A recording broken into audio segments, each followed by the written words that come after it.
managing people is challenging because nobody's the same.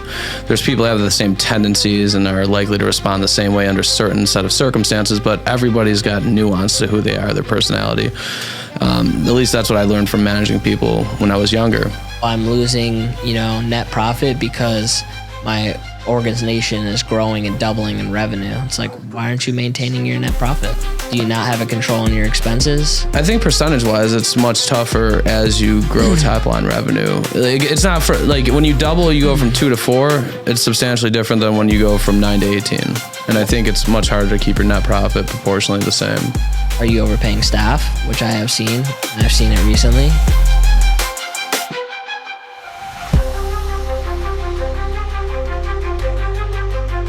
How's the ride in from Syracuse? Good. Were you going to ask them first? Yeah, we got a big crowd here today. It's nice weather today. Yesterday was a bit humid. I felt like I was walking through a can of soup. It was very, very humid. Didn't like it. Uncomfortable. I don't know. I got AC in the truck. Okay. Welcome back to another episode of the Mission Control Podcast. I'm your host, Mike Stearns, with Ascent Digital Agency. This episode is proudly sponsored by the team at Roofer. If you need instant roof quotes, roof measurements, clean and pristine proposals, I'm telling you, it'll give your prospective buyers no choice but to buy from you. Click the link below. Let them know I sent you. Again, you'll be happy you did. Eli, Melo Roofing out of Syracuse, New York. What's up, bruh? What's going on? Trying this again. So, a little backstory.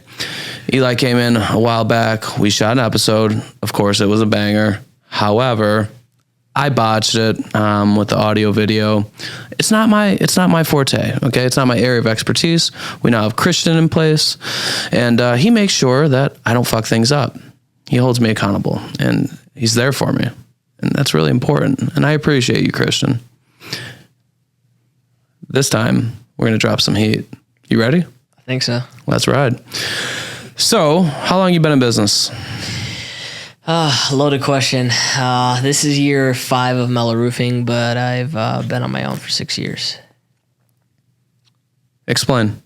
So when I first got the service, I didn't know what I wanted to do in my life. So I kind of did like 6 months trial of, hey, I did HVAC, roofing, power washing, landscaping, kind of jack of all trades. So for us, it was kind of like, hey, I wanted to take a look at an Excel sheet, figure out what was scalable, obviously the most profitable, look at everything numbers-wise, and then I realized quickly I needed to narrow down. So narrowed my services. Well, thank you for your service. Appreciate that. What was your profit margin last year? Well, it depends. I mean, I'm growing every year, tripling, doubling. So, true profit versus reinvesting profit is the same. I mean, what I can say is we are very, very healthy. Okay. How important is it to know your numbers? I think it's semi. I don't think it's the most important thing, but I do think it's semi important.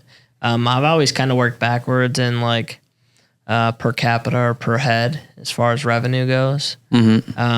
More so than anything else, to making sure that I guess obviously whatever I'm building is sustainable. So it's semi-important, quasi-important. What's the most important thing about like running a business and being healthy, as you'd phrase it? It's a tough one again. I would say we're asking all the tough questions today, folks. I would say your people. I think it's something that from like 0 to 3, and then 3 to 6, it's obviously usually the most turnover. It's usually the most you're trying to figure it out. So, there's a lot of hiring, firing, right bus, right seats. So I'm not necessarily sure what's the most important, but I'll definitely say so far my people. I had to let a few guys go throughout the years. I've probably let go maybe 18, 21 people in 5 years. So not a bad tenor, but I I look at, so you see Ascend and the rocket ship logo, and I feel like there's only so much fuel and so much time, and it either runs out or it doesn't. But eventually kind of getting to outer space, right, the fuel stops. And I kind of want to capture that. So, we're pretty selective, and I think most staff is today, our employees as well as employers. But I still feel like there's a lot of talent pool out there. But when you're first getting started, you're just like, yeah, come on, family, come on, friends. And obviously we know how that goes. So, yeah, that could be a real pain in the ass, can't it? Hiring friends and family. Yeah. Sometimes yes, sometimes no. My mom's actually my lead office manager, and my brother is actually one of my sales guys. So obviously they're not the only two people in the company, but it has worked out for all of us. But from a management perspective, like managing people, is there anything that you feel that you've done differently, or a lesson that you've learned of like, hey, I should do this more often, or I tried this doesn't work, not going to do that again? Yeah, I mean, I really tried to maintain a more level head. I think like most people when you're young, because I just turned 29, I'm very passionate. I can get hot-headed, but I really just try to stay on that level playing field now compared to when I used to not. And, I'd want to, like you said, I think it's really easy to get into the mentality of like, I can do it all myself. I can start all over. I don't need anybody. But obviously to grow, you really do need other people. So I think just becoming more level-headed, understanding where I guess everybody's at and what they're going through. Because we spend most of our time at work. Yeah. So, like we were just talking about in your office, everybody's going through something, and it's just like, how can you navigate them to have a more gap mindset versus, a gain more than a gap mindset, and just having a positive look with somebody's always got it worse than you. Yeah, one of my favorite things to say when I get down is like, a lot of better people going through worse things. It's just a reminder, and it's a little bit, it's okay. It's all right. Cliche, but it's the truth. You know, everybody's going through something, and it's just one of those things where you got to navigate if you want your people to stay, because they spend 90% of their time with you. Yeah. So you mentioned like maintaining a level head, working through things with people, and maybe like catering conversations to the person that you're having that conversation. Managing people is challenging because nobody's the same. There's people that have the same tendencies and are likely to respond the same way under certain set of circumstances, but everybody's got nuance to who they are, their personality. At least that's what I learned from managing people when I was younger. And it's very easy to sit on a podcast and say like, this is one of the things that have been really important to my company. But I think it's much harder in practical terms to actualize that. So how have you gone about, how many employees do you have? We're up to 18 in-house, and then the rest are subcontracting crews. 18 people. That's a lot of people, a lot of personalities, a lot of roles. How do you go about creating that type of ecosystem that allows you to effectively manage them to where they're happy, they're productive, you're getting what you want out of them, they're getting what they want out of you, which are both equally important, right? Tell me about that. Yeah, so I think it comes down to setting expectations, clear, defined roles and responsibilities, but also believing in your managers. So I'm a young owner. I also have older people that work for me, younger people that work for me. So I have young leaders too. For us, we've never been like, hey, we want to hire the guy that's already done it for 30 years. Like, we want to train and develop our own, like you said, ecosystem from the ground up. Yeah. So I feel like that's been a little bit more challenging, but at the same time, it's so much more worth it because they're still moldable, so to speak. We're hiring and onboarding right now in our 5 to 7 before fall really gets cracking. So we'll probably be bringing them on next week. But, our trajectory is, again, to double next year. And it's like we as business owners, as you talked about with the 12 hats, you got to continuously get a hat off and bring on new staff. But I believe in my team early and often, and I try to give people chances. It's probably more so than I should, because I care and I want people to succeed. Yeah. For me, I have my managers take the in-person interviews. They'll all sit at a round table together, kind of like a panel. And it's just like, that's a small step that people can't let go as owners. And it's just like, well, the new employee is going to be working with them more than me.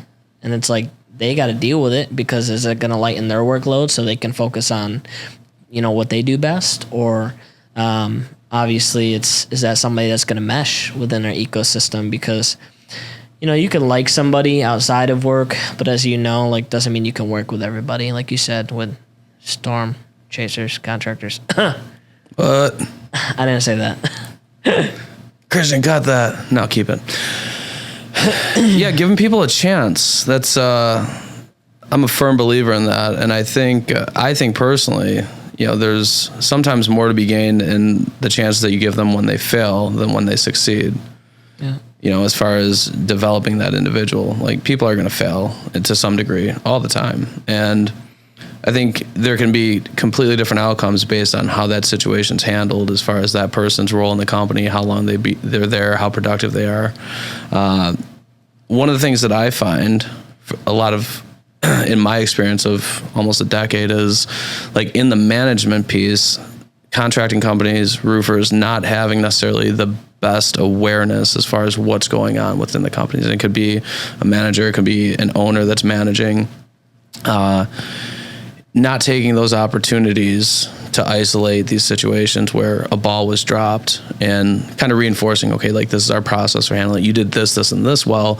This is where it fell apart, and this is why we need to do it this way. Let me show you the best way to do that. Yeah, I mean, I would agree. I think, and what I mean by not being hot-headed is not everybody needs to be publicly scrutinized. Yeah. It's easy to pop off in Slack channels, right, so to speak. Keyboard gangsters. Yeah, so, having those one-on-one conversations, and like you said, if it's getting really nitty and gritty, it's like, don't let it drag out, where that person's making the same mistake over and over and over, because then it becomes a part of their routine. Yeah. And then obviously, that's way harder to correct. Yeah, I agree. Humiliating people in front of their peers probably isn't the best way to go about managing people. I mean, what do I know? I just sell websites, right? But yeah, I think there's a lot of credence lent to what you just said. It's, you address something. Here's the thing. If I'm doing something wrong, I want to know that I'm doing something wrong. And again, how you approach it is going to completely dictate, like, how I respond to that situation. So if it comes off as like, you're just chastising me, you're the parent that's like, do it because I said to do it. I don't know if anyone out there has kids, and you've seen people raise their kids that way. It might not be the most effective way. You might not actually get what you want out of your child. Maybe it does work. I don't know. But if I feel as if somebody cares about what we're doing, they care about me and the way that they approach me, I'm going to be much more likely to be receptive to what they're telling me, and I'm going to care more about the end product that I'm putting out, right? Yeah, it's a really good point. Thanks for sharing. No problem. I appreciate you. I just want you to know that. Thank you for letting me be here. Pleasure's all on this side of the camera. So what are some things that, in marketing your company, sometimes being different is more important than being good? Ideally, you want to be both, right? You want to be really good and you want to be really different. But what are some things that you do differently within Melo Roofing than, other people in the space? And that doesn't even need to be in your backyard. Or you're part of these large groups and ecosystems of contractors. You see roofers talking about things all the time. I know you've went on site with a bunch of them. Is there anything that you feel that you do distinctly different that's made an impact as far as your ability to grow your company? I think it comes down to what we always talk about, was some action's better than no action. Mm-hmm. So like you said, you can, lead the horse to the water, but you can't force them to drink it. Mm-hmm. Same cliche concept, but it's true. You can hem and haw all day long, and it's like, there's so many decisions to be made. Decision fatigue is a thing. There's just so much to do as a business owner, even as an employee. Okay, I got to fold clothes, what to eat. Did I eat enough today? Did I drink enough? And it's the same concept with, like, I feel like and this is not to be like cocky or confident. Like I'm very humble, as most people would probably tell you, but I feel like I just keep the wheel spinning and it's just balanced. And it's a tough thing to do forever, but it's not really a juggling act. But I just feel like we're the most well-rounded organization in our area. I take what I can learn, as you mentioned, being on site with many other contractors, because I don't believe Syracuse is like the best. I love seeing what can be. Who doesn't want to see where they could be in the future as far as a bigger organization, sure, or, wherever. So, for me, I just feel like we're the most well-rounded organization. A bunch of guys tell me all the time, they're like, you want to know what everybody's doing, but it's like, okay, that's Michigan. There are a lot of insurance. It might be not as seasonal, right? We have seasonality here. It's all retail where I'm at. Crews haul their own trash over there. We don't do that here. We haul our own trash. So it's like you can only take what you can from sure, what you're given. So I don't think there's anything like extraordinary. I think my people are the difference. I think the willingness to want to grow and evolve is our difference. But then again, people are doing it every day. It's like I'm small fish in a big pond. So yeah, it was a very salesy answer. I know. Yeah, I want to open up a can of worms. Mm-hmm. This fucking guy. But it's interesting though, because even in a situation where there's distinct similarities, like we're installing roofs, and there's distinct differences. Like you're selling a homeowner on filing a claim, and it's going to cost the person you're selling for a $20,000 product $1,000, and I'm just convincing somebody to hand me a check for $20,000. It's a different process, and it's vastly different. But even so, like you're still installing the same asphalt shingles, right? You still have to put underlayment on the roof. Like yes, there's still, to some degree, there's going to be, like code may differ from roof to roof, from state to state. I get that, but there's going to be a lot of similarities, and I'm sure even in situations where there's a lot of distinct differences, there's still other things that can be pulled out from the different facets of the business that maybe you apply a small chunk to your business, or maybe it just sparks the creative juices and you find a way to revamp your process just based on the exposure to something different, right? Yeah, I think I'm not saying we're any means, like you said, some Fortune 500 company, but I feel like we were ahead of the curve. Everybody now is getting into private labels, and certain people are selling underlayments with their brand, and it's like that's something I've been doing. Mm-hmm. And so we've always never sold a manufacturer like we sell Melo. Like that's what gets sold. You're getting a Melo roof. You're not getting a whatever manufacturer. I won't even mention names because I don't really care for them. I could publicly say that. Sorry, I'm not tied to nobody other than my wife. Nice save. Well played, sir. Yeah. Like I better not let this carry on. So, but yeah, it is cliche because it's like doing great business. It is boring. It does get boring, right? But the only thing that's exciting about it, like I was talking with one of my consultants last night. He's like, in an hour, I only seen you smile when you were talking about growth, and it's like that's what I enjoy. Yeah. It's fun. I think everybody wants change. Sure. So, and I think it's easier to 10x than 2x. Explain that. So in my head, or, in a book, 10xing is you still have both sides of the pendulum with, okay, employees want more, they want change, and that doesn't mean they necessarily need a pay raise, but they might want to move up, within the organization, right? They might want an opportunity to scale up, even if it's just a organizational going vertical as far as a seat. But that could be, like you said, that employee gets the opportunity to have a corner office versus they were with the rest of the team in one big office. And it's just people want change, people want growth. And I feel like most people say, A talent hangs out with A talent. And it's like you are who your surroundings are. It's the same concept. But no matter what, compared to like a stagnant business that just wants to coast at $3 million or $4 to $5 million. That's like, that eventually gets tiring. It gets boring. The owners check out, I feel like. So you kind of got to know when your jig is up, if that makes sense. But employees are still going to come at you. And what I mean is come at you is, they want to get paid their worth or they want to move up. So it's like, do you want to, have a home or an employee coming at you hey, I want to raise when you're 10Xing? And obviously things are great. You're cash flowing, right? You're not hurting. You're not on the decline. Or do you want them coming at you when you're at 2X and then you lose them? I feel like it's just so much more easier to fall off the cliff or crumble and go backwards if you're not trying to grow. I think you're making some large assumptions there, sir. I mean, there's companies that, go on that track to 10X and their revenue might be good. It might keep growing and, they're losing money. Well, I mean, that's a whole different story, but I can tell you. That's in our next podcast. Yeah. I mean, I can tell you, I feel like it's a misconception too that, I'm losing, net profit because my, organization is growing and doubling in revenue. It's like, why aren't you maintaining your net profit?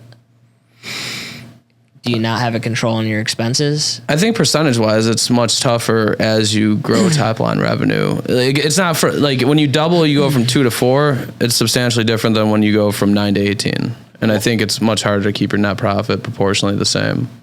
I just feel like why though? Because it's like, are you overpaying staff? Which I have seen, and I've seen it recently. Mm-hmm. Do you feel like you're the one getting handcuffed, instead of them, so to speak, with the golden handcuffs? I don't see why it would change if you have an understanding of your expenses and you can keep those majority in line as far as percentages go, such as marketing, such as employee wages, such as your rent or your lease or whatever your expenses are for your buildings. Like, I feel like you should be able to maintain. And I think most people can tell you that until a certain point where it's like, okay, yeah, you're paying an executive, which I don't even think I'll ever get at this point, but you're paying an executive $400,000 or something like AT&T, right? It's like, okay, yeah, maybe that's a little different. You can hire me for $400,000. I'll get hired too. So package deal, $650. Yeah, $750. Come on. I think in the beginning stages, where companies are younger, let's say 3 million and under, but even 20. I feel like even 25, I feel like you can maintain still healthy and you don't have to lose. I think you make up in volume what you may lose in points. But let's say, your net profit is 11%, right? You're saying that at 3 million and at 29 million, that I don't know about 29. I think there is a threshold, what is that for you? I feel like it'll change. Maybe 25, 20, okay. Somewhere in there. My guess would be, and this is just a guess, and I think it's easy to have a higher profit margin when they're younger because of the hat wearing and you're paying less people. I think as you continue to grow, what I've seen is people start to invest in advance of the need, which increases the overhead, which is going to disproportionately impact their bottom line. Well, yeah, it's like if you want to make technically $1 million less a year, but you only work 1 day a year now, it's a balance. Do you care? But did you also step away too much to where you're going to lose control completely? Yeah. And in my business, let's say I need an account manager and a Google Ads strategist.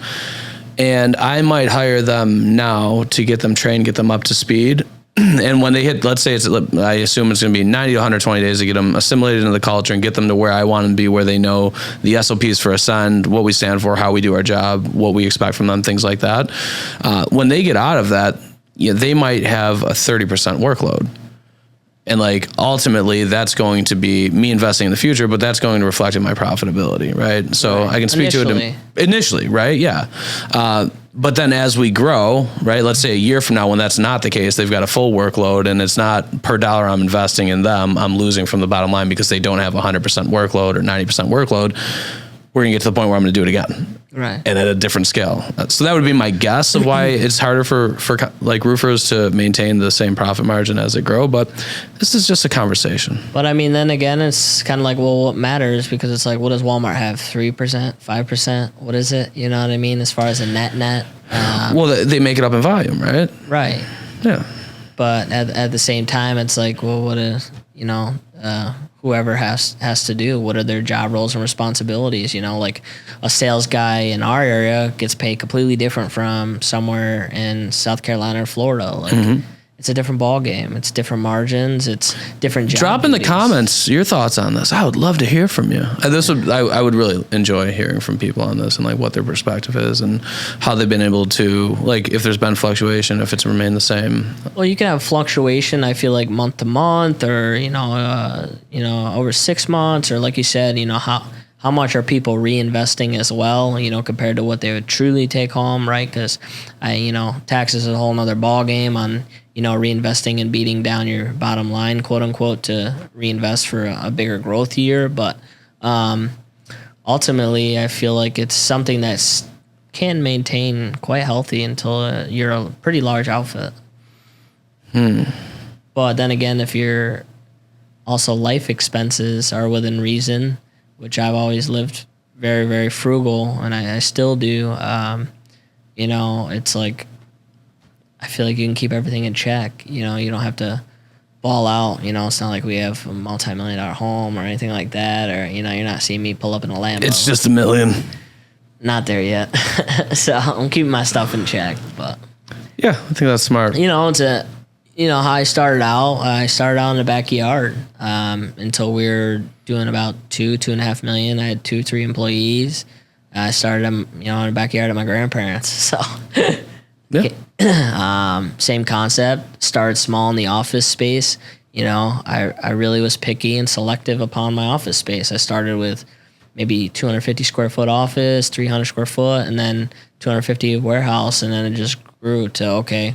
I mean, at one point until I bought my building last year, when we were doing 2 years of about 500 houses, I mean, I had 8 individuals in a 600 square foot office, real tight.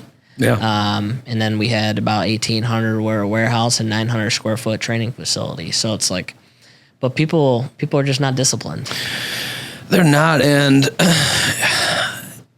maybe what bothers me is almost so the lack of willingness to grind and do the shitty things that you don't want to do. And like, so for example, like. And I love that story. Similarly, I started at a desk in my living room, then working at Starbucks all the time. Then we got a garden level office, which you were actually at. It was a basement. I liked it. It was fun. Yeah, I mean, we did the best we could with it, but it's not. It wasn't like our office now is way cooler. Should we say don't do partnerships? No, I'm just kidding. But yeah, definitely not. So there were 2 people. They got into a little, and then we had to get out because of it. But anyway, here we are. This is great. But what I see. And how I tie this back to like working with roofers and like roofing contractors growing is, like you said, you started with a couple people. You were in your grandparents' backyard. You probably did jobs you didn't want to do. There were a lot of luxuries and latitudes that you couldn't have or take because you just have to do what you can to survive to get to that next step. And then you can start being more selective with who you hire and this and that and like all these different things that affect the trajectory of your business. And I see it all the time where you got companies that are super young and they're not even necessarily not clients of ours. It's like, I won't go further than 30 minutes to do a roof. It's like, are you fucking kidding me? Like, you want to grow, like go fucking get the money. Go get the money. Yeah. I mean, it's kind of like, you hear stories about like brokers in like Naples or wherever down in Florida. It's like, oh yeah, they won't take less than $1 million on a house. Like they won't go and list it. And it's like, what? Yeah. You're talking about for, $750K house in 30 minutes and I make 15 grand or 30 grand, whatever it is. Right. And it's like, you won't go do that. Are you joking? Well, and it hurts my brain a lot less if it's, if let's say it's a roofing contractor, they've been in business for, a couple years and they're at this much in revenue. And now it's just them selecting who the right customer is. That's a different story than a company that's like, I'm having trouble growing, but you won't go do the fucking work 40 minutes away. It's like, it's not ideal, but less than ideal can still be profitable and very meaningful to your company. And like a lot of the times that's the difference of what's going to help you get to that next level. I think a lot of the time when I keep looking at like people's journeys and their success and like everything's just becoming more clear, and I keep talking, like you said, with more industry experts or looking up to people or, spending time on continuing my education, I feel like it all comes down to the operator. To be honest, Go ahead. I'm listening. We're the ones we're the choke point. Sorry, team. So, it's like, I don't necessarily think the market dictates it. I feel like we're all in the right spaces. It's just like we are the choke point. We are, whether our people succeed or we don't, whether they're getting trained properly, like you said, whether they're getting talked to one-on-one correctly, how you're approaching the situation gets handled correctly. It all comes down to decisions and, I guess, choices. So, yeah. What's the toughest situation you've dealt with within your company and owning a business since you started? Oh, loaded. This fucking guy, I'll tell you. Oh, man. It's kind of like, I don't know. It seems like a glimpse now. I had told you, and I think a lot of people know, like, I fly under the radar, a national level. But unlike our space cat here. As far as local wise, we've made a household name for ourselves. We're still just trying to continue to dominate. The hardest thing for me I've probably dealt with, it's tough. I've had to let friends go. It didn't work out. They couldn't get out of their own way and, develop into a leader, because that's the thing. Everybody wants to make six figures, but they weren't willing to do the same thing. They don't want to do the six-figure shit. No. So, it's like, it's like what we talked about again with sales guys. It's like, well, what are they doing? What's the job duty? Are they just going to the house and pitching? Maybe getting an attic, maybe getting on the roof, and that's all they do, because we have a different model. So it's like there's two people that handle the sales. We have an inside-outside sales model. So it's like it's team selling, it's team oriented, similar to the big boys, Monarch, and all those other guys, Useless, etc. So it's the same concept. But I've had ex-employee try to fight me. You square up early on? No, I actually didn't throw one. We just wrestled for a bit. So a little tussle. Yeah, I was actually laughing, but that I think that was like part of me that was just like, and I think I could have handled that situation better too. But it was part of me where I was just like, nothing can hurt me anymore. You know what I mean? Like, I've been in, OSHA has a pretty big presence. I think, as you did some recent podcasts. They're coming down on everybody. The government overspent. They need money. I've spent time in federal court at a young age already with dealing with this stuff. So, it's not fun. I've had lawsuits, obviously, false allegations. I feel like anything is fixable. It's just, once again, it comes down to your choices. So it's like, I think when you're trying to make it, everybody wants a piece, but that's part of the game now. It doesn't affect me anymore. Everybody's got their hand in your fucking pocket. Trying. So, cut it off. So, but not anymore. The hardest year was when we tripled, going from, about 180 houses to about 500. Yeah. That was the hardest year, honestly. What made it so hard? We had everything all at once. We had, local car accident. One of my guys got rear-ended. They tried to blame us. So we got, falsely accused for that. That got put to bed. We had another falsely accused that somebody fell. And it's like, they tried to state that it happened at a new build, but they saw our yard sign. If anybody knows new construction, roofers don't put their signs at new constructions. And then they tried to say it was in the city, which in the city, there's no new construction roofing going on in my area. So you might want to check. And this stuff lingers. They love the game, similar to like what we talked about with, anything with court and anything with government, it drags.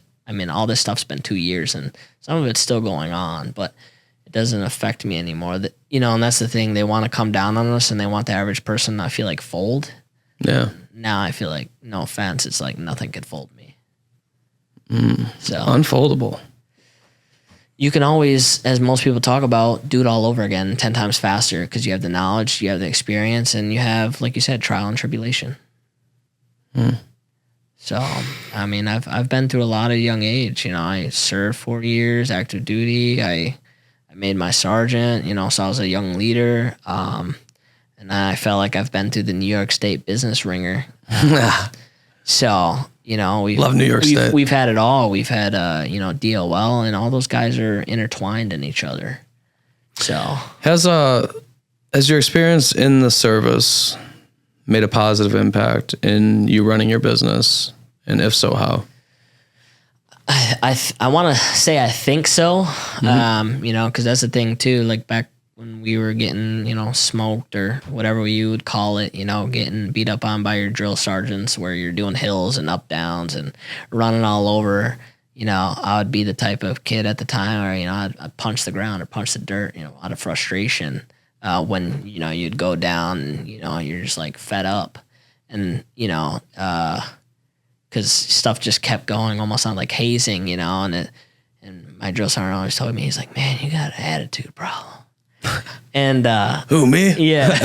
And now I look at it as like I'm trying to become better, and I think I naturally have, just by my relationships, just by my coaching, just by, you know, understanding. And I mean, early on when we tripled the next year, I had plans to double. I actually fired half my staff before the season started, and we still beat the record year before. And I could tell you it's the best move and one of the hardest decisions I've ever had to make. But we have the best company culture ever. I mean, I'm sure everybody knows top names as far as like Top Rep and Eric Reno and all these guys. And, you know, they've all seen what I've done, seen what I've built, Adam Sand and, you know, Brian Audia and all these guys. And, you know, I'd like to say we're very fortunate, you know. Yeah. I do think it did shape me a little bit because I was away from home at a young age. I had to grow up fast, but also my mom was a single mom, so I was the oldest out of all my siblings. So it's like I already had to grow up. You know what I mean? I've never gotten an invite to come see the culture. You can come. I don't want your fucking pity invite. All right, don't. Should I say he never asked? Unreal, dude. This was this has been fun. What questions do you have for me? Oh boy. See, he doesn't plan. He just lets it off the rip. And yeah, this is all unscripted, guys. Yeah. We just. I don't have anything. I'm like B Rabbit. Or Melo. Chill. 3 to the head, baby. Nah, that's just my thing. What keeps you going? What keeps me going? Caffeine. Other than Celsius and Red Bulls? No, just a lot of Americanos and what have you. For me, it's really interesting. There's 100 different ways to state it, but I've always found that the climb's better than the view, right? So I love setting goals. I love being productive, and I love pursuing them. So you're saying 10x is easier than 2x? That's not at all what I'm saying. That's what it sounded like. No, what I'm saying is that I like to accomplish things. Being productive is really important to me. And also when I accomplish things, there's the window in which I enjoy the accomplishment is very short-lived, if at all, right? It's right on to the next thing. It's like, okay, so this was dope. We did this. Like the sensation it creates internally is fantastic. Like a full summit. Yeah.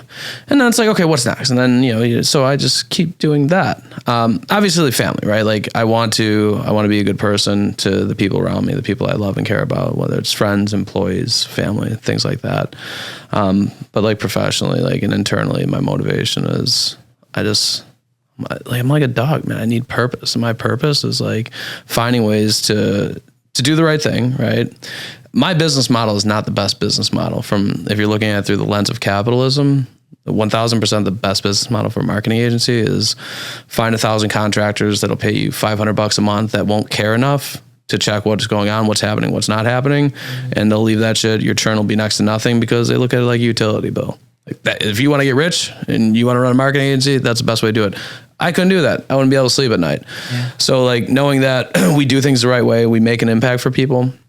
I've told my team, it's like, we're not just, if we're working with Melo Roofing and Eli's our touch point, like we're not just doing something for Eli. We're doing something for everyone he employs, for all the homeowners in Syracuse. And like across the nation for people that we work with, we're giving them an opportunity to work with quality contractors and giving them an experience by way of that visibility. Like, and I think it's really easy to lose sight of that. Like if you're, for people that are running Google ads, it's like, okay, I go in here, I do this, and like they get leads. Fantastic. I'm doing my job. It's like, for me, it's much more than that.